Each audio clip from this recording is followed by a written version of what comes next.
Naturally, because as we all know, I don't know if you don't know, but I'm telling you, this girl is as natural as they come. She won't even take aspirin, you know. I mean, it's unbelievable. Seriously, to be in that shade, it's really, in our days, it's almost unheard of. So she did it all natural. That's why I'm like...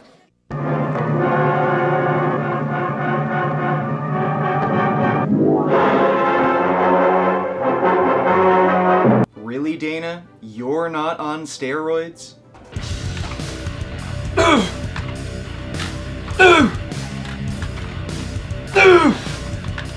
I'm not on steroids! So you're saying you have the muscularity of a man and have a physique that appears to be completely unobtainable by natural means, but you're saying you're not on steroids?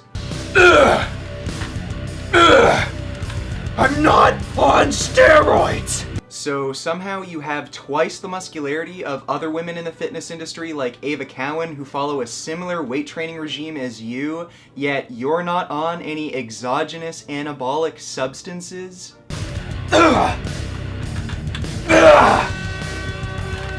not on steroids! And despite not being on steroids, you're still bigger and stronger than the women's MMA fighter known as Cyborg who has in fact been caught taking steroids. I don't know what to say about that one, actually. Now, I know what you're all gonna say. How could you? It's Linn Bailey. Well, her actions contradict what she says to such an extreme that the Merriam-Webster dictionary decided to change the definition of the word hypocrisy to a picture of Dana's deltoid muscles. You're accusing her of being a hypocrite, eh? Well, let's put her on trial.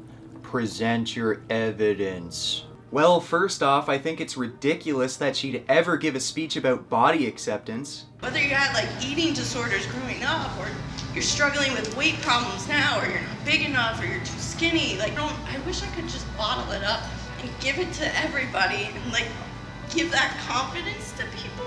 Okay, so you think what you do helps people love their bodies?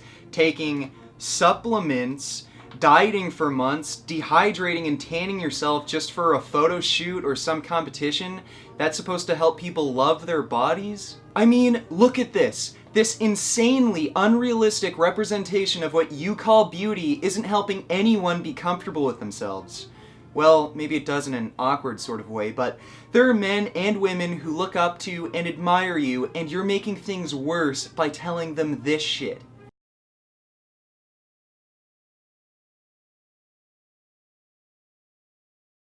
Oh, really? You just work hard. So everyone who doesn't look like you after a few years of training is just fucking lazy?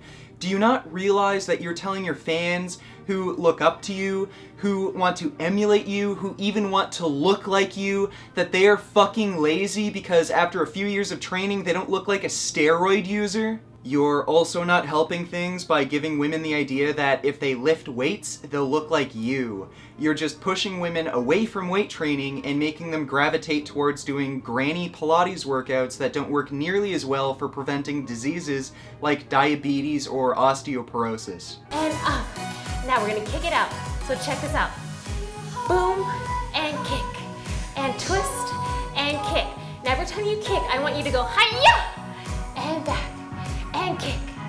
You've got it. Now make sure your elbows are loose but not bent like crazy. Now, Dana, I totally respect your choice to look the way you do and the way you want to look, but you have to understand that your looks only appeal to those with unique tastes.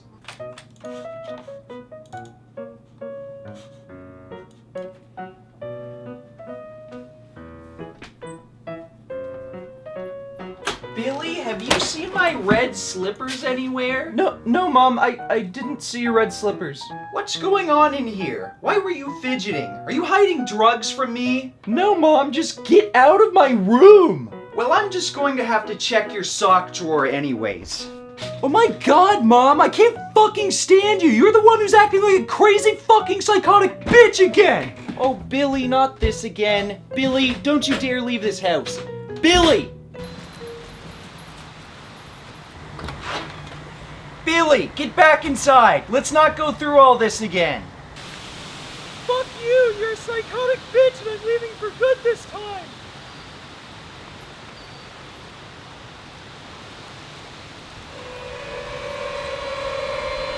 Now, if it wasn't bad enough that you've created an unrealistic beauty standard and you even try and convince ignorant people that your physique can be obtained naturally, but your hypocrisy even extends to your diet. So this was a Facebook post made by Dana's husband, Rob Bailey. You know the easiest way to tell if someone is a good person? Ask them if they like animals. Dana loves animals. Since we have a house now and some property, I decided to get her chickens and ducks. Right before we left, one of the chickens started moving slow. He never really grew as much as the others. Dana named him Little Tim and has been so excited to bring him back to health.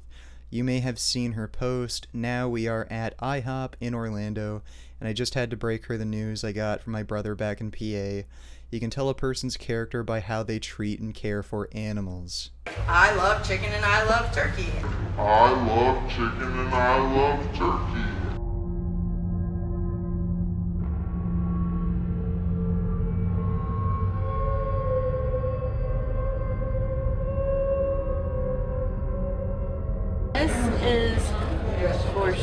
Here is my boring meal. We have the egg white omelet. This place is just, oh my god. She's in a huge amount of pain. She is just bursting with eggs. Oh, there's so many stuck in there. Her skin's so tight, and yet she's starving at the same time. She's in so much pain.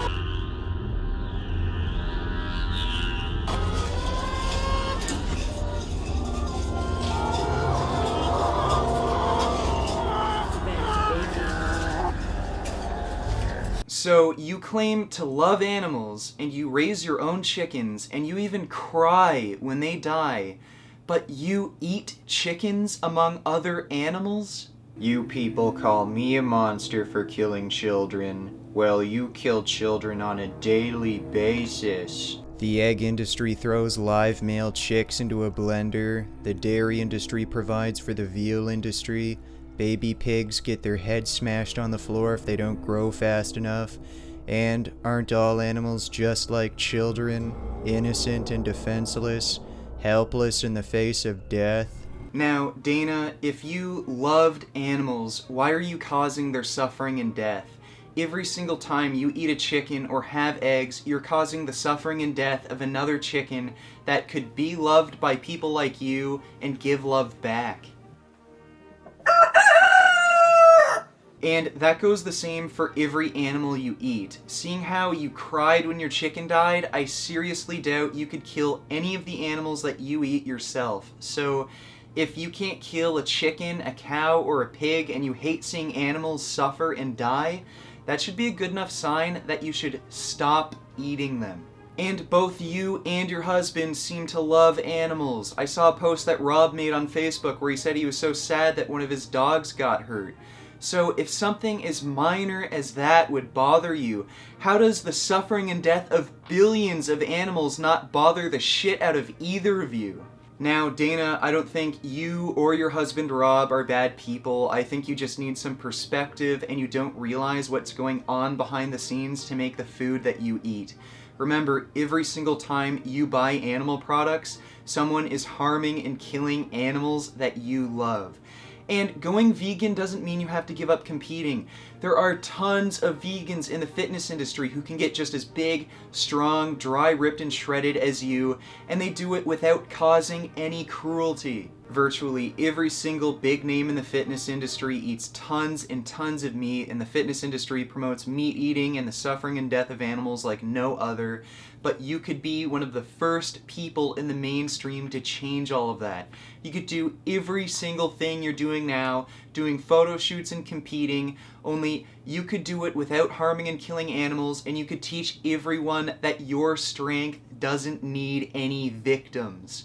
So please, Dana, why don't you just go vegan, save animals that you love, and make some vegan gains? Beef. What a relief. When will this poisonous product cease? This is another public service announcement. You can believe it or you can doubt it. Let us begin now with the cow. The way it gets to your plate and how. Dana, who you got? This is Arnie and Quacker. Oh, they have names? What's up, little guys? Who we got over here? Do any of these guys have names yet? None. There's too many.